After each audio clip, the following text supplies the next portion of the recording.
Hi guys, welcome back or welcome to my YouTube channel. Today we're doing another paranormal video, which is my favorite thing to talk about right now, especially this topic, haunted objects, because I'm like 99% sure that I bought a haunted mirror from a yard sale. I have this like white full-length mirror that I bought, and it scared me so bad. I have it stored at my dad's house in my brother's old bedroom, and nobody knows that it's down there. I locked it up. I was like, you're in jail, you're done, because it like swings, and I kept seeing it at night like swinging by itself, and I was like, no, you're getting locked up, goodbye. The first object that we're actually talking about is another mirror, but it's a black mirror. It's in possession at the Traveling Museum of the Paranormal and the Occult. And basically, they were approached by this woman who wanted to stay anonymous, and she said that her mother went to a psychic expo because she was looking for a black mirror for the purpose of black mirror scrying, which, if you don't know what that is, scrying is like if you've watched like a movie where somebody looks into a crystal ball to see the future, or like to spy on somebody, I guess, or just like any type of vision. That's what scrying is. So she went to this expo and she purchased this mirror. So this girl's mother started to get like more and more distant. She was really depressed, like really gloomy. She went over and she demanded to see this mirror herself because she was like, what the hell is going on? Her mother had it hidden in the back of a closet covered in like a black veil. And when she asked her mom why it was covered and why it was locked away, she just broke down in tears and said that the mirror was evil. The woman took the mirror, kept it in a box, and she had initially thought that her mom was just really depressed because her attempt at scrying wasn't working and she really wanted it to work. But she ended up contacting the museum because she just couldn't shake the feeling that this mirror gave her. It was really creeping her out. She kept it covered in the veil and also stuffed in her box, and she donated it to the museum anonymously. They took it home, and the guy said that he was really curious on the article, but he wouldn't look into the mirror because he didn't want it to like not be real. He thought it was so interesting that he didn't want to ruin it for himself. But the museum was headed to the Perryville battlefield in support of Ghost Adventures Nick Groff, and they put the mirror on display. And the first woman to look into it said that she saw her own dead corpse. A lot of people said that they saw somebody like coming up behind them. The one man that looked into it, he was like laughing, saying it wasn't real. He looked into the mirror and he says that he saw somebody who looked exactly like himself walk up, peer over his shoulder, and walk away. And like even like not in this guy's article, I was reading about it on Facebook, and there were a bunch of people commenting that were saying that they saw like terrifying things in the mirror. One person said that he saw half of his head was gone. A bunch of people in the comments said when they looked into the mirror they saw themselves aged. And the guy that was keeping the mirror, he said after this there were a ton of people that looked in the mirror and saw like terrifying visions of themselves aged, themselves like as a dead corpse, seeing things in the corner of their eye, seeing their face like morphed and smiling, and just really weird visions. After that, when he brought it home, he said that the mirror wasn't even the same. He kept it covered, but he said that he would like zone out and then realize that he was just subconsciously staring at this mirror while it was still covered, except for one night he woke up and the mirror was uncovered and he saw both of his cats just sitting there and staring straight into the mirror. And at first he thought maybe the cats got spooked and pulled the covering off, so he put it back on and went on with his day. But after that, the mirror continued to be uncovered when he woke up in the morning. They also took the mirror to the Ohio State Reformatory, and a bunch of people reported seeing a black mass hovering over their shoulders, and a few other people reported just seeing themselves aged as well. Then they sat down with these guys, Brock and Dave, from the Paramania Radio, and the one guy, Dave, after sitting down for a few minutes, looked into the mirror and he just screamed, "Holy shit," because his reflection in the mirror just gave him the creepiest, biggest smile in the world. I think that would be so creepy. Just so many people reported that, actually, that their reflection was just smiling at them. I would rather anything else. That's what I was scared of with my mirror after I started looking into this video. I was like, I would rather see Bloody Mary herself. I would rather see the girl from The Ring crawl out of my mirror than look into it and have my reflection just smile at me. Like, just so many people. Like that, no. No. I'd jump out the window. I'd smash it so fast. They actually now have the mirror like wrapped in a sheet with a rosary over it. A bunch of people said after they used it, like, they felt the need to pray because it just gave them such evil energy. And I normally don't believe in stuff like this, but I just thought it was really weird because I even found posts on Facebook about it that had nothing to do with the museum. It was just other people talking about it. They were like, yeah, I've never believed in that stuff, but when I looked into it, like, one guy said he didn't believe in that stuff, and he looked into it and half of his head looked like it had been cut off when he looked into the mirror. So it's like really weird that so many people, it said like something like 70% of people have a really scary experience when they look into it. I would absolutely love to look into it. I couldn't find if they had any upcoming expos on their site. It doesn't say that there is any, but if they did, I would travel so far to see that mirror. Like, I want to so bad. Okay, moving on to my favorite story in the whole world. Robert the Haunted Doll. Robert is 116 years old and he lives at the Fort East Martella Museum in Florida. You can go visit him. He's kept in a glass case, of course, so he doesn't escape. He's inspired quite a few horror movies because his story is pretty interesting. It all starts out with a little boy named Eugene Robert Otto, and he lived in a house that was built in the 1890s at 534 Eaton Street. Eugene's family had a servant who spent hours and hours handcrafting Robert the doll. There were no other dolls in the world like him, completely one of a kind. Shortly after she gifted Robert the doll to Eugene, Eugene went to sleep and he left Robert sitting on a chair in his bedroom. But when he woke up, Robert was sitting at the end of his bed with a change of facial expression. The doll was smiling at him. We all know how I feel about smiling. Always creepy. Always creepy. Unless something good happened, it's creepy. You don't smile at someone for no reason. Stop it. So Eugene's obviously like, what the fuck? So I shouldn't have said that. This is a child. He's scared and he screams for his mother, and his mother comes running to his bedroom. She's trying to open the door and it's locked from the inside, which was never ever the case. She started freaking out and all of a sudden she starts hearing this commotion going crazy in her son's room.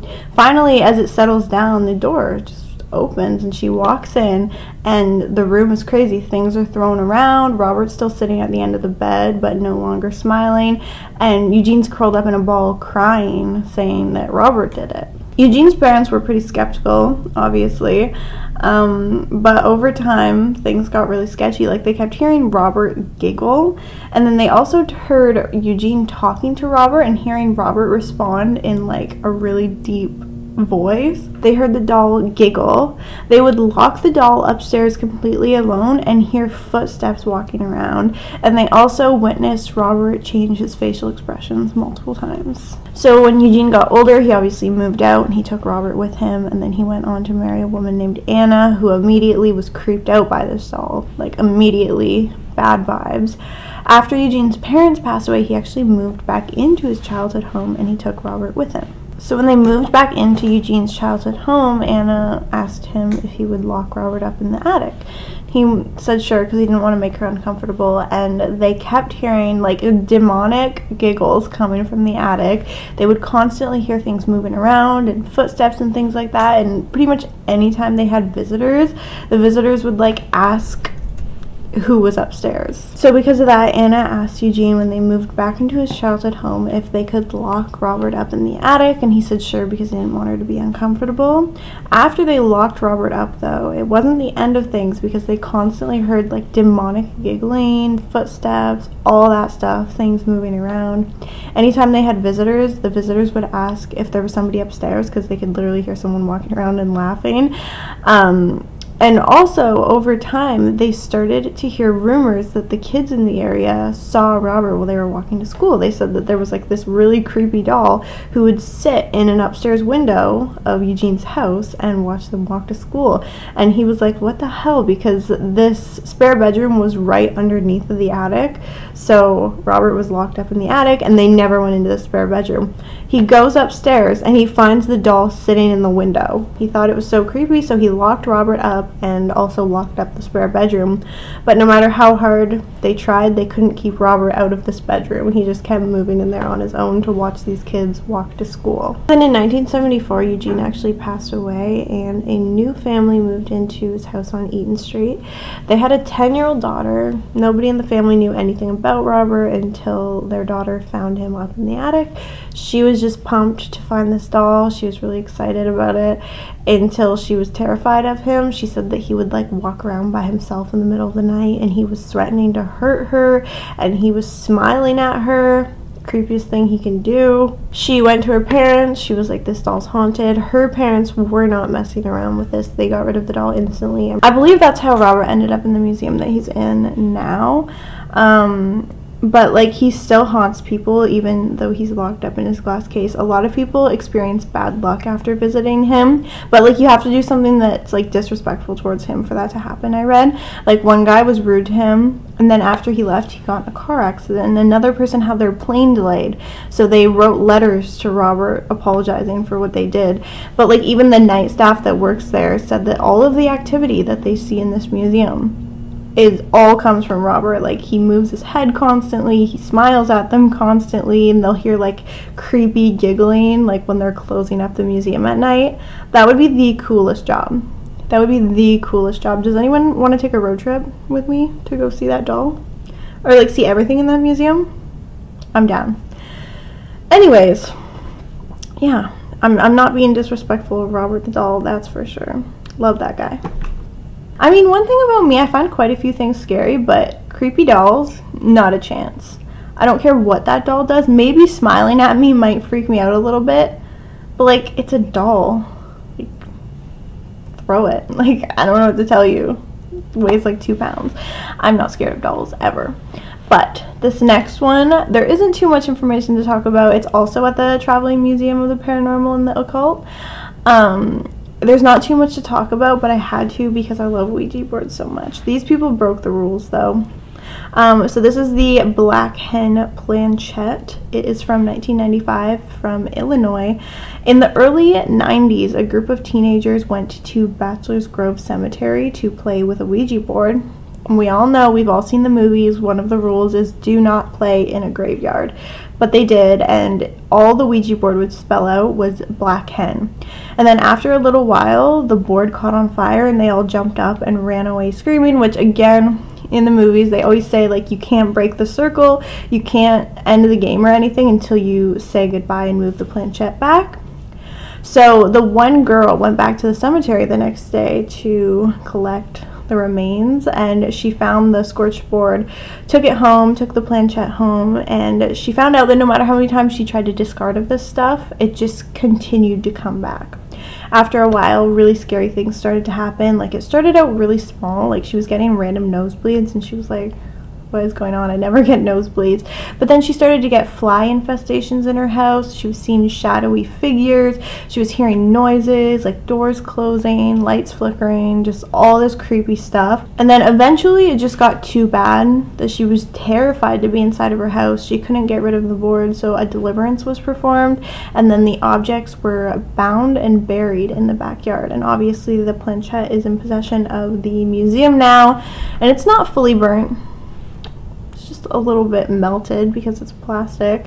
I mean, technically they broke the rules, so I believe that that one's haunted for sure. That was their fault. But I actually have a bunch of Ouija boards, and people are always asking me. This is the end of the video, so if you wanna click off, you can, unless you want to hear my story about Ouija boards. People ask me all the time for like stories if they worked or not, but I don't make a full video because I haven't had anything too crazy happen. But I'm pretty sure this counts as part of the video because one of my Ouija boards is probably haunted. So I have 3 boards, right? One of them I got from my grandma. I found it in her attic, and I think it's probably from 40s, 50s. It's really, really old, and it's been burnt. She doesn't know what happened to it. My grandma has dementia, so she has no clue what happened to it, but she does remember it started saying really mean things to her, so she thinks that she tried to burn it or something like that. She asked the board about a situation, basically, and the board knew what this guy was wearing, and she was the only one in the room. I don't really know how to explain it, but yeah. that's all the information I have about it. But that board never works when I play it, and I was like, this is it, this is gonna be the one that works, because she has all these stories. Never works for me. The board I got on Amazon never works for me. The board my brother got from a church when he was 12 works for me. Like, he literally bought it from a church yard sale. If that's not the sketchiest thing ever. It didn't come in a box or anything like that, and it does look a little bit older, but not as old as my grandma's. But anyway, so he got that from the yard sale. My mom caught him playing it, and she got really mad and hid it from him. And then after my mom passed away, I ended up finding it. We were like getting ready for a yard sale, and I pulled the drawers all out of my dresser, and it was like wedged inside of my dresser. My mom would never put it in there. Like, I don't even know how she would have gotten it in there. Like, it would have been such a hassle, because I was pulling all of them out to take it like down the stairs so they didn't all like fall forward, and it was just like wedged in there. Like, how sketchy is that? It like came to me, like it wanted me to play the board, so I was like, okay, I'll play it. So I played it. We were getting ready to move, and the power went out like a bunch of times, and it was so creepy, and I was the only one home, and then I got too scared to ever play it again, so I hid it, and then it came back to me at the next house that we moved to. Played it there at like 3 a.m. Fire alarm goes off. Everyone wakes up in my house, and they're like, what is going on? Everyone was like pissed off, thought the fire alarm was faulty. I never told anyone that I played the Ouija board. I also don't think any of them would think that was the cause of it, because everyone is so skeptical. I don't know if it was or not, but it was still really creepy, because the fire alarm had never went off until I did that. So it goes off, and then it started going off like every single night. Like every single night at the same time after I played the Ouija board. So then another time when I was playing it, a bird flew into my window. I was playing it right next to my window. Bird creeped me out. And then I played it at my apartment like the first little while I moved in, and I started having problems like that night. So I don't know if it was just the apartment or what, but that Ouija board has literally caused me so many problems. I just keep playing it. It's like calling me. It's like calling my name. It wants me to play it. But anyway, yeah, I've had problems with that one.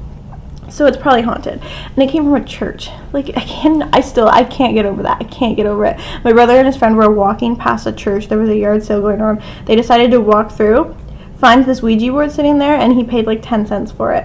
And then like now I just have it, and it's haunted. So anyways, I guess that is everything I have for you guys today. I hope to see you next time for some more paranormal content. I know my content isn't that scary, but I kind of just like to, I get too into it. I get too excited when I'm talking about it, and then I get all happy, and it's like, oh, it's like not scary, but I'm sorry. I can put some scary music in the background if you want. Bye.